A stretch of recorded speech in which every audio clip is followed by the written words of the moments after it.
하나님의 부르심을 받고 아프리카의 콩고로 파송된 영국 선교사 헬렌 로저비어 씨는 분만실에서 산모를 돕고 있었습니다.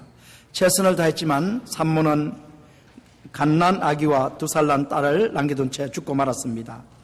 콩고는 적도 부문에 있었기 때문에 더운 것으로 알고 있지만은 밤에 부는 강풍 때문에 보온 주머니로 아기를 보호해야 했습니다. 그런데 더운 물을 담다가 마지막 남은 보온 물주머니가 터지고 말았습니다. 다음 날 아침에 로즈비어 여사는 고아원 아이들의 기도 모임에서 갓난 아기와 2살 난 루이에 대해서 이야기를 했습니다. 그때 루시라는 12살 난 소녀가 즉각 기도를 했습니다. 하나님 제발 오늘 오후에 보온 물주머니 하나를 보내주세요. 그리고 2살 난 아이를 위해 인형도 보내주세요. 라고 기도를 했습니다. 하나님께서 이 기도를 들어주실 수 있는 유일한 방법은 4년 동안 한 번도 오지 않았던 소포가 도착하는 것이었습니다. 그런데 어느 누가 적도에 살고 있는 사람에게 보온 물주머니가 필요하다고 생각하겠습니까? 그런데 반나절이 지나자 큰 소포가 도착했습니다. 정말 보온 물주머니가 들어있을까? 모두 궁금했습니다. 로즈비어 여사는 손에 잡히는 것을 끄집어냈습니다. 고무로 된 보온 물주머니였습니다. 둘러선 아이들 중에 루시 소리쳤습니다. 인형도 들어있을 것입니다. 루선 소포의 바닥까지 뒤져가지고 드디어 인형을 찾아냈습니다. 그 소포가 도달하는 데는 5달이 걸렸습니다. 그것은 고국에서 그녀가 섬겼던 주일학교 학생들이 보온 물주머니를 보내라는 하나님의 음성을 듣고 순종한 결과였습니다. 사랑하는 성도 여러분, 하나님께서는 하나님을 믿고 기도하는 사람들을 사랑하시며 시공을 초월하여 기도에 응답을 해주십니다. 사랑하는 성도 여러분, 인생의 문제를 해결해야 행복하다라는 사실을 기억하시기 바랍니다. 46절을 다 같이 읽어보시겠습니다. 시작. 예수께서 다시 갈릴리 가나에 이르시기 전에 물로 포도주로 만드신 곳이라. 왕의 신하가 있어 그 아들이 가버나움에서 병들었더니, 예수님께서 유대인과의 충돌을 피하시기 위해서 유대 땅에서 갈릴리로 돌아오셨습니다. 갈릴리로 오시는 중에 사마리아에 들려서 사마리아 여인을 구원하시고, 또 사마리아 여인의 전도를 통해서 나온 사마리아 사람들을 많이 구원하셨습니다. 그 여정을 마치시고 드디어 갈릴리 가나에 도착하셨습니다. 예수님께서 물로 포도주를 만드신 곳입니다. 자, 그런데 여러분 보시기 바랍니다. 오늘 본문 속에는 왕의 신하가 등장하고 있습니다. 그런데 안타깝게도 그의 아들이 병이 들어 앓고 있었습니다. 미완료 시제를 사용해서 나타낸 것으로 보아서 그 아들이 계속해서 알아왔다라는 사실을 우리는 알 수 있습니다. 그 당시에 왕의 신하는 건세를 누리는 귀족의 신분이었습니다. 이와 같이 건세를 누리며 부를 독차지했던 인물이었지만 그는 불행했습니다. 그의 사랑하는 아들이 병이 들어서 죽어가고 있었기 때문입니다. 왕의 신하로서 부와 건세를 누리며 남부러워할 것 없이 살아가고 있지만 그 부와 건세가 그의 행복을 가져다 주지 못했던 것입니다. 아들이 죽어가고 있는데 어떤 아비가 행복해 하겠습니까? 왕의 신하가 아들로 인하여 큰 슬픔과 고통을 당하고 있었습니다. 여러분들도 본문의 등장인물인 왕의 신하와 같이 다른 사람들이 갖지 못한 것들을 가지고 계실 것입니다. 다른 사람들이 부러워할 것들을 많이 소유하고 있을 것입니다. 어떤 분들은 돈이 많을 것입니다. 어떤 분들은 학식이 많을 것입니다. 어떤 분들은 건강할 것입니다. 어떤 분들은 미모를 가졌을 것입니다. 어떤 분들은 한 가지만 가진 것이 아니라 두세 가지 모든 것을 가진 분들도 있을 것입니다. 이와 같이 눈에 보이는 행복의 요소를 가진 사람들이 여러분 중에 많이 있을 것입니다. 우리들은 그런 사람들을 부러워합니다. 혹은 우리가 그런 부러움의 대상이 될 수도 있습니다. 그러나 이와 같이 우리가 다른 사람들이 부러움의 대상이 된다 할지라도 우리에게도 본문에 나온 왕의 신하와 같이 우리를 불행하게 만드는 일들이 있거나 갑자기 그런 일이 생길 수도 있을 것입니다. 왕의 신하와 같이 우리의 문제가 해결되지 않으면 우리는 남들이 부러워하는 것을 가진 것으로 우리는 행복할 수 없을 것입니다. 왕의 신하가 아들이 병에서 나아야만 행복할 수 있듯이 우리들도 우리의 문제를 해결받아야만 행복할 것입니다. 사랑하는 성도 여러분, 자 이제 지금부터 본문에 등장하는 왕의 신하가 그의 문제 앞에 보여준 그의 행동을 통해서 인생의 문제를 해결받기 위해서 필요한 기도의 7가지 요소가 무엇인지를 살펴보도록 하시겠습니다. 인생의 문제를 해결받기 위한 기도의 7가지 요소입니다. 47절에서 49절을 다 같이 읽어보시겠습니다. 그가 예수께서 유대로부터 갈릴리에 오심을 듣고 가서 청하되 내려오시어 내 아들의 병을 고쳐 주소서 하니 저가 거의 죽게 되었습니다. 예수께서 가라사대 너희는 표적과 기사를 보지 못하면 도무지 믿지 아니하리라. 신하가 가로되 주여 내 아이가 죽기 전에 내려오소서. 왕의 신하가 예수님께서 갈릴리에 오셨다라는 소문을 들었습니다. 아들이 죽어가고 있는데 소망이 생긴 것입니다. 물로 포도주를 만드신 예수님께서 갈릴리에 오셨다라는 소문은 거의 꺼져가는 등불과 같은 낙심한 마음을 다시 살리는 것이었습니다. 그래서 예수님의 소문을 들은 왕의 신하는 예수님께서 계신 갈릴리 가나에 와서 예수님께 간청을 했습니다. 개역 한글에 청하다라고 되어 있는 동사는 미완료입니다. 그러므로 왕의 신하가 예수님께 한 번만 구한 것이 아니라 계속해서 가버나움에 오시어 아들을 살려달라고 간청을 하고 있었던 것입니다. 그런데 왕의 신하가 예수님께서 가버나움에 와서 자신의 아들을 살려달라고 예언하자 드디어 주님께서 입을 여셨습니다. 드디어 입을 여셨습니다. 그러나 왕의 신하의 기대와는 달리 주님께서 너무나 뜻밖의 말씀을 하셨습니다. 너희는 표적과 기사를 보지 못하면 도무지 믿지 아니하리라. 너희는 표적과 기사를 보지 못하면 도무지 믿지 아니하리라. 주님께서 왕의 신하의 아들을 고쳐주시겠다라고 말씀을 하지 않으시고 갈릴리 사람들의 얕은 믿음을 책망하신 것입니다. 주님께서 칭찬받는 믿음은 표적과 기사를 보고 믿는 것이 아니라 그것들을 보지 않고도 주님의 말씀을 믿는 믿음이라고 말씀을 하신 것입니다. 이 말씀은 요한복음 20장 29절에 기록된 것과 같이 도마가 부활하신 예수님을 보고 믿음을 고백했을 때 나의 주시며 나의 하나님이시나이다라고 고백을 했을 때 주님께서 도마의 믿음, 봐야만 믿는 도마의 믿음을 책망하시면서 보지 않고 믿는 자들이 복되도다라고 칭찬을 말씀을 하셨습니다. 실제로 갈릴리 사람들이 주님께서 행하신 표적, 즉 물로 포도주를 만드신 표적에 대해서 들었으나 그들은 아직 예수님이 그리스도이시고 하나님의 아들이신 것을 알지 못했습니다. 그래서 예수님께서 그들의 믿음 없음을 책망하신 것입니다.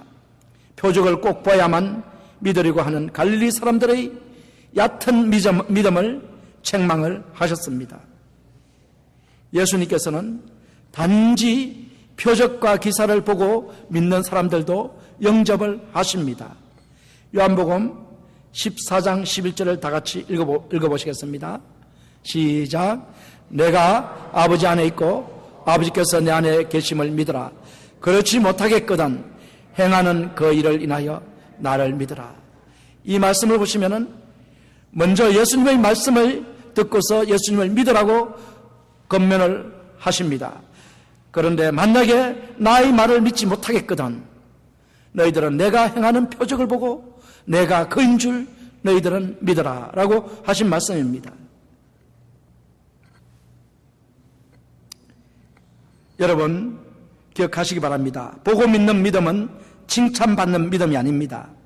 표적을 안 보고도 예수님을 믿고 그분의 말씀을 순전하게 믿는 사람이야말로 큰 믿음의 소유자요 하나님으로부터 인정받고 칭찬받는 참된 신앙인인 것입니다. 사랑하는 성도 여러분, 예수님께서 왕의 신하의 강구를 들은 척도 안 하시고 갈릴리 사람들의 얕은 믿음, 표적과 기사를 보여야만 믿는 믿음을 책망하셨습니다. 왕의 신하는 애간장이 녹았습니다. 그렇지만 왕의 신하는 포기하지 않았습니다. 왕의 신하는 다시 간청을 드렸습니다. 주여, 아이가 죽기 전에 내려오소서. 그런데 내려오소서라는 이 말씀은 명령법입니다. 과거 명령법인데 시간의 과거를 나타내는 것이 아니라 이 명령법은 단회적인 사건입니다. 단 한 번만에 오셔가지고 고쳐달라는 이런 명령이었습니다. 그러나 주님께서는 그 문제를 해결하실 주님은 자신의 간구를 들은 척도 않으시고 다른 사람들의 얕은 믿음만을 책망하시고 계셨으니 얼마나 그의 애간장이 녹았겠습니까? 그럼에도 불구하고 왕의 신하는 억울한 가구부가 재판장에게 자신의 원한을 갚아달라고 간청했듯이 끝까지 주님께 간청을 올렸다라는 사실을 우리는 기억하셔야 합니다. 자, 사랑하는 성도 여러분, 여러분께서 해결받아야 할 인생의 문제를 가지고 계십니까? 그러시다면 그 문제를 가지고 나와서 주님께 기도하시기 바랍니다. 그런데 우리가 어떤 자세로 기도해야 할까요? 이것이 매우 중요한 질문입니다. 왕의 신화를 통해서 우리들은 7가지 기도 자세를 배울 수가 있습니다. 첫째는 열정의 기도입니다. 열정의 기도. 사랑하는 성도 여러분, 여러분께서는 여러분의 문제를 해결하기 위해서 주님을 만나지 않으면 안 된다라는 열정이 있습니까? 그런 열정이 있으세요? 가버나움과 갈릴리 가나는 약 20마일, 30km의 거리입니다. 왕의 신하가 이 거리를 근심거리를 안고 주님을 만나지 않으면 안 된다라는 이 마음을 가지고 주님께로 달렸습니다. 그의 마음은 주님을 꼭 만나야 한다라는 열정으로 가득 차 있었을 것입니다. 그런데 여러분은 이와 같은 열정이 있는지 묻고 있습니다. 이러한 기도 열정이 얼마나 있는지 요즘은 이런 기도 열정이 참으로 드뭅니다. 그러한 열정을 가지고 기도하는 사람을 찾기가 쉽지 않다는 것입니다. 창세기 32장 24절에서 야곱이 당신이 내게 축복하지 아니하시면 내가 놓지 못하겠다라고 말한 야곱의 열정을 우리는 기억할 수가 있습니다. 한나가 자신의 억울함을 풀어주지 않으면 내가 이 해막을 주의 전을 떠날 수 없습니다라고 고백하며 주님께 기도드렸던 한나의 열정을 우리는 기억할 수 있습니다. 왕의 신하가 예수님을 만나지 않으면 안 된다는 열정으로 가버나움에서 갈릴리 가나까지 다녔던 그 심정을 우리는 기억해야 할 것입니다. 사랑하는 성도 여러분, 인생의 문제를 풀기 위해서 주님을 만나지 않으면 안 된다는 열정을 가지고 주님께 기도하시기 바랍니다. 잠언서 8장 17절을 다 같이 읽어보시겠습니다. 잠언서 8장 17절 시작. 나를 사랑하는 자들이 나의 사랑을 입으며 나를 간절히 찾는 자가 나를 만날 것이니라. 여러분, 주님 사랑하십니까? 주님 간절히 찾으십니까? 그러면 주님의 약속입니다. 주님께서 여러분을 만나주시고 주님께서 여러분을 사랑해 주시겠다라는 약속의 말씀을 여러분에게 하신 것입니다. 여러분의 문제를 풀기 위해서 가져야 할 첫째 요소는 열정의 기도입니다. 자, 이제 둘째 요소를 살펴보도록 하겠습니다. 둘째 요소는 강청의 기도입니다. 강청의 기도. 강청은 다른 말로 하면 끈질김이라는 뜻입니다. 강청, 끈질김. 우리는 언제까지 기도해야 할까요? 한 가지 문제를 가지고 언제까지 기도해야 될까요? 언제까지 기도해야 되겠습니까? 예, 강청의 기도를 아시는 분은 언제까지인지 대답을 하실 수 있으실 것입니다. 왕의 신하가 끈질기게 주님께 자신의 아들을 고쳐주실 것을 애원했듯이 여러분들께서도 여러분의 문제를 해결받기 위해서 끈질기게 강청의 기도를 드리셔야만 합니다. 강청의 기도는 수르보니게 여인이 겸손하게 주님께 포기하지 않고 애원했듯이 왕의 신하가 포기하지 않고 계속해서 주님께 애원했듯이 끈질기게 하는 기도입니다. 주님께서 누가복음 11장 5절 12절에서 강청의 기도에서 가르쳐 주셨습니다. 친구를 위해서 끈질기게 밤중에 친구의 집에 찾아가서 떡을 달라고 한 친구의 이야기입니다. 밤에 자고 있던 그 친구가 친구됨을 인하여서는 친구 때문에 일어나 주지 않을지라도 끈질기게 구하는 그의 간청에 이기지 못해서 일어나 떡을 주었다라고 비유로 말씀을 해주셨습니다. 누가복음 18장에서는 억울한 가부가 악한 재판장이 자신의 억울함을 풀어줄 때까지 간청한 것 같이 끈질기게 기도하라고 말씀하시면서 주님께서 강청의 기도, 끈질긴 기도의 예를 우리들에게 알려주셨습니다. 사랑하는 성도 여러분, 왕의 신하가 자신의 간청에 응답해 주실 때까지 구했듯이 여러분께서도 주님의 응답을 받을 때까지 기도를 드려야 합니다. 기도의 성자 조지 뮬러 목사님을 여러분이 잘 아실 것입니다. 자기 평생을 통해서 구체적으로 기도 응답을 받은 것이 5만 번이라고 합니다. 5만 번. 그런데 그가 시간을 가장 많이 들여서 기도한 내용이 무엇인 줄 아십니까? 뮬러 목사님은 5명의 어릴 적부터 친구였던 5명의 친구의 영혼 구원을 위해서 평생을 바쳐서 기도를 했습니다. 3명은 구원을 받았는데 2명은 끝까지 믿지 않았습니다. 이제 조지 뮬러 목사님은 52년 동안이나 기도하고 드디어 하나님의 부르심을 받을 날이 얼마 남지 않은 가운데 있었습니다.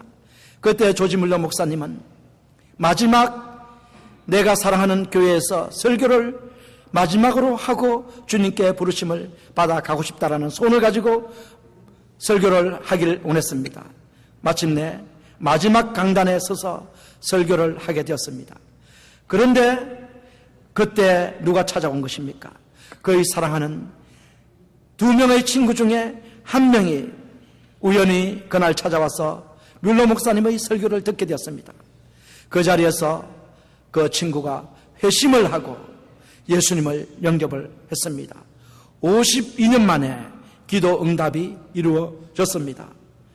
그러나 조지 뮬러 목사님은 나머지 1명은 구원받는 것을 보지 못하고 소천을 하게 되었습니다. 장례식을 마쳤습니다. 그런데 그 마지막 1명의 친구가 조지 뮬러 목사님의 소식을 들었습니다. 52년 동안 자신을 위해서 기도하다가 결국 돌아가셨다라는 소식을 들었습니다. 그래서 이 마지막 친구가 드디어 조지 뮬러 목사님의 기도대로 회심하고 예수님을 믿고, 더욱 놀라운 사실은 이 친구가 영국 전역을 돌아다니면서 순회하면서 간증을 했습니다. 조지 뮬러 목사님의 기도가 모두 응답되었습니다. 내가 산 증인입니다 라고 간증을 하면서 다녔다라는 일화를 우리는 잘 알고 있습니다.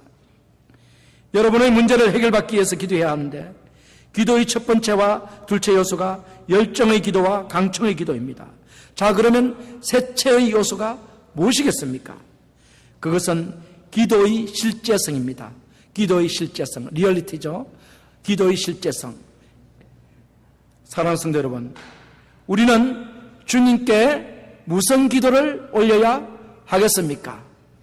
무슨 기도를 올려야 하겠습니까? 왕의 신하는 그 자녀의 문제를 가지고 주님께 나왔습니다. 예수님께서 우리가 기도를 할 내용에 대해서 한계를 정해놓지 않으셨습니다. 한계를 정해놓지 않으셨다는 사실을 여러분 기억하시기 바랍니다. 우리의 간구에 응답하시는 원리는 그의 사랑의 원리입니다. 만약 그것이 너에게 중요하다면 그것은 내게도 중요하단다. 주님께서 하신 말씀입니다. 만약 그것이 너에게 중요하다면 그것이 나에게도 중요하단다.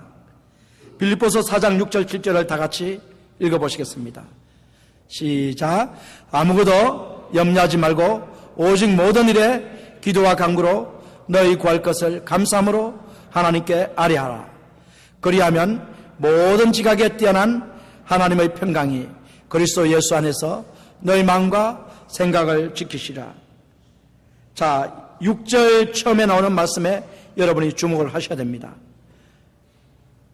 모든 일에 기도와 간구로, 모든 일에 기도와 간구라 그랬습니다. 기도의 내용에 한계, 리밋이 없다라는 것을 주님께서 말씀하신 것입니다. 우리의 실제 생활에서, 우리의 일상생활에서 일어나는 모든 일에 대해서 우리는 기도할 수 있다는 것입니다. 우리의 필요를 위해서 기도할 수 있다는 것입니다. 그러므로 우리의 모든 상황과 우리의 모든 문제가 주님께 기도할 내용이며 우리가 어떤 형편에 처해 있든지 그것은 전혀 문제가 되지 않는 것입니다. 우리의 삶의 모든 일을 주님께 아뢰어야 합니다. 그래서 필요를 체험을 받아야 합니다. 사랑하는 성도 여러분, 기억하시기 바랍니다. 우리가 기도할 내용은 우리의 실생활의 모든 문제입니다. 노스웨스터 대학의 설립자인 버터필더 목사님에 대한 이야기입니다. 그 목사님이 그 대학을 세우기 전에 봉사로서 복음을 전할 때에 있었던 일이었습니다. 그는 미국의 어느 도시에서 부흥 집회를 인도하게 되었는데 그 교회의 한 노 부부집에 짐을 풀었습니다. 그러나 그들의 그 부부의 식사 솜씨가 그저 그렇고 침대도 좋지 못하고 환경이 아주 좋은 것이 아니었기 때문에 교회 재직들은 모여서 회의를 했습니다. 이 부흥사 목사님을 더 좋은 곳에 모셔야 하겠는데 그래서 드디어 결정을 했습니다. 젊은 부자집, 부부집에 이 부흥사 목사님을 모시기로 했습니다. 정원이 있고 넓은 집이었습니다. 아름다운 방이었습니다. 이곳으로 옮기기를 청했는데 그때 버터필더 목사님은 이렇게 말씀했습니다.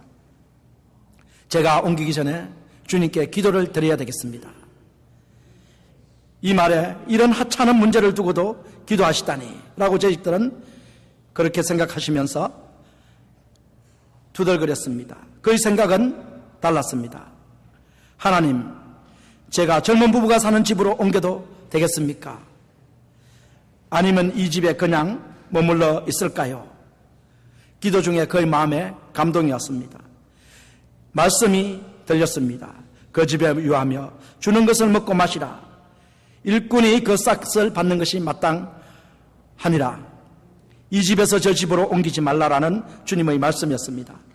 버터필더 목사님은 그 말씀에 따라 재직들에게 나는 이 노부부의 집에 그대로 머물러 있겠습니다 라고 했습니다. 그래서 부흥회를 이제 시작을 했는데 며칠이 지났습니다.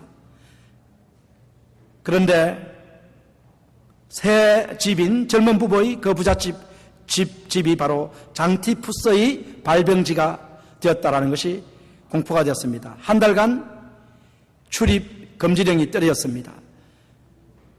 이때 버터필더 목사님은 감사했습니다. 만약에 내가 기도하지 않고 그곳으로 옮겼더라면 내가 한 달간 그 집 안에서 갇혀서 나오지 못하고 부흥회를 인도할 수 없을 텐데 하나님께서 나에게 부흥회를 할 수 있도록 하나님께서 기도응답을 주신 것에 대해서 감사를 드렸습니다. 우리는 모든 일에 대해서 주님께 기도해야 된다는 사실을 여러분 기억하시기 바랍니다. 자, 이제 기도의 네 번째 요소가 무엇일까요? 기도의 능력을 믿으라는 것입니다. 기도의 능력. 여러분, 기도의 능력을 인식하시기 바랍니다. 주 예수님의 능력은 무한하십니다. 이사야서 9장 6절에 기록되었듯이 주 예수님은 전능하신 하나님이십니다. 요한복음 1장 3절에 기록되었듯이 주 예수님은 만물을 지으신 분이십니다. 전능의 주님께서 그의 능력으로 왕의 신하의 아들의 병을 고쳐주셨습니다. 여러분, 여러분의 힘으로 해결할 수 없는 문제들을 만났을 때 오직 그 문제의 해결자가 주님이시라는 사실을 믿으시기 바랍니다. 왕의 신하가 주님의 소식을 듣고 주님께 찾아와 간구하였을 때 초자연적인 능력, 이적, 기적, 요한복음에는 표적이라고 기록된 이 이적을 통해서 주님께서는 왕의 신하의 죽어가는 병을 고쳐주신 것입니다. 여러분이 문제를 만났을 때 주님을 찾아가면 주님께서 여러분의 문제를 초자연적인 권능으로 해결해 주실 것입니다. 왕의 신하의 아들이 가버나움에 살고 거기에 앓고 있었지만 우리 주님께서 멀리 떨어진 갈릴리 가나에서 말씀으로 내 아들이 나았다라는 말씀 한마디로 그 아들의 병을 죽을 병에서 고쳐주신 것입니다. 여러분은 마태복음 8장 8절의 백부장의 고백을 기억하실 것입니다. 다만 말씀으로만 하옵소서. 그러면 내 하인이 낫겠사옵나이다. 우리는 눈으로 주님을 뵐 수 없습니다. 우리가 손으로 주님을 만져볼 수도 없습니다. 주님의 음성을 귀로 들을 수도 없습니다. 그렇지만 지금도 살아 역사하시는 주님께서 우리의 문제를 가지고 주님께 간구하기를 원하십니다. 그러면 주님께서 놀라운 기적을 일으키셔서 불가능한 일을 주님께서는 그의 권능으로 해결해 주신다는 사실을 여러분 반드시 기억하시기 바랍니다. 자, 이제 다섯 번째 요소, 기도 요소는 무엇이냐 하면은 믿음의 말씀을 가져라는 것입니다. 믿음의 말씀. 50절을 다 같이 읽어보시겠습니다. 시작. 예수께서 가라사대 가라 내 아들이 살았다 하신대 그 사람이 예수의 하신 말씀을 믿고 가더니 예수께서 가라사대 뭐라고 했습니까? 가라 내 아들이 살았다. 참 놀라운 말씀입니다.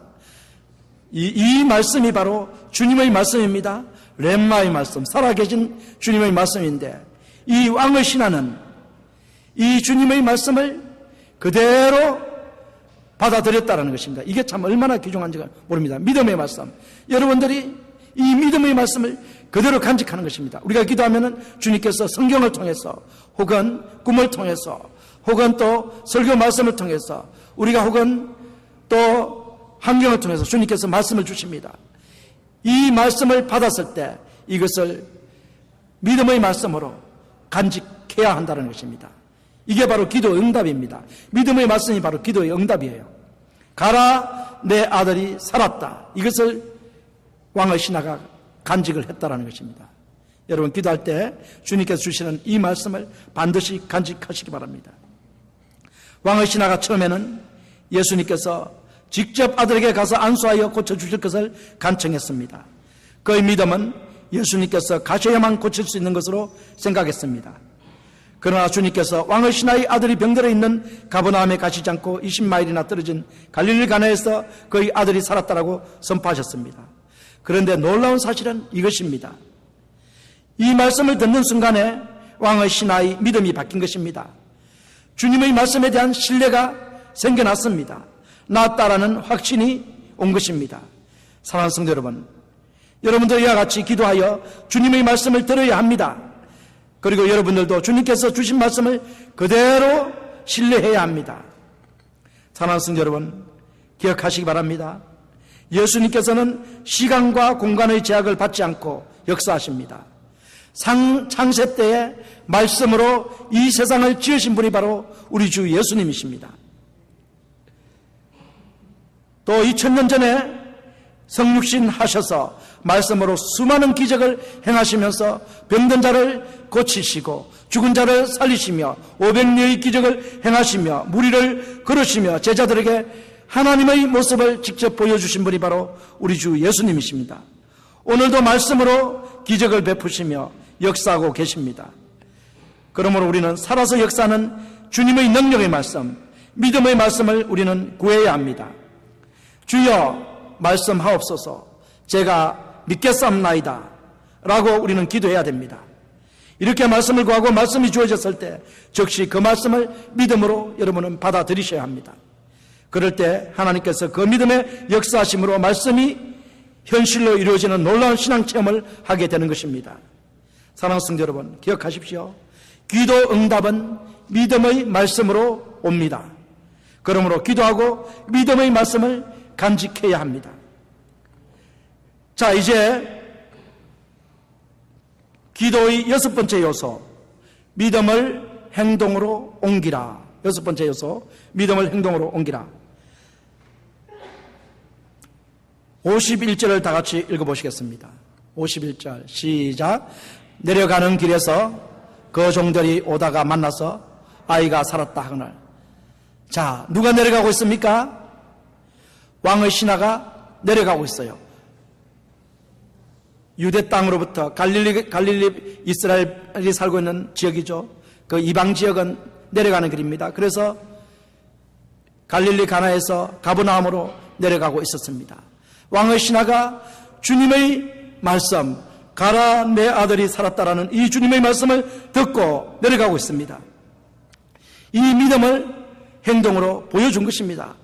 주님께 옆에 앉아서 더 표적을 보여주세요 라고 간구하지 않았어요. 말씀이 떨어지자 그 말씀을 행동으로 옮겨서 친히 이제 내가 아들이 살아난 것을 보기 위해서 가버나움으로 20마일이나 되는 길을 또 다시 돌아가고 있었습니다. 급하게 돌아가고 있었습니다. 왜냐하면 주님께서 주신 이 말씀에 대한 보정, 믿음을 그는 간직했기 때문에 이 믿음을 가지고 바삐 가버나움으로 돌아가고 있었습니다. 살아난 아들을 내가 보고 싶다. 살아난 아들을 내가 보고 싶다는 이런 간절한 소망을 가지고 내려가고 있었습니다. 이것이 바로 행동입니다. 그래서 우리는 기도하고 이 믿음을 선포해야 됩니다. 하나님께서 응답하셨으면 이 믿음을 행동으로 선포할 수 있어야 됩니다. 주님은 그 모습을 기뻐하십니다.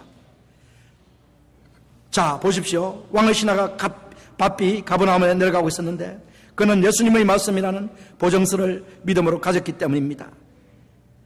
왕의 신하와 같이 우리들도 믿음의 말씀을 가졌다면 그 믿음을 행동으로 옮겨야 합니다. 믿음을 행동화시키십시오. 이 사실을 통해서 우리들은 다음과 같은 교훈을 얻을 수 있습니다. 주님의 말씀을 믿는 믿음에 대한 교훈입니다. 주님의 말씀이라는 보정이 있는데도 불구하고 그 말씀을 그대로 믿지 못하는 불신으로 인하여 문제를 만났을 때 갈팡질팡하고 낙담하며 실족하는 경우들이 많이 있습니다.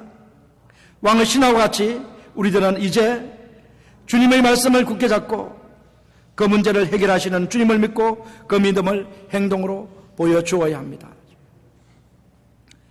자, 이제 7번째 요소입니다.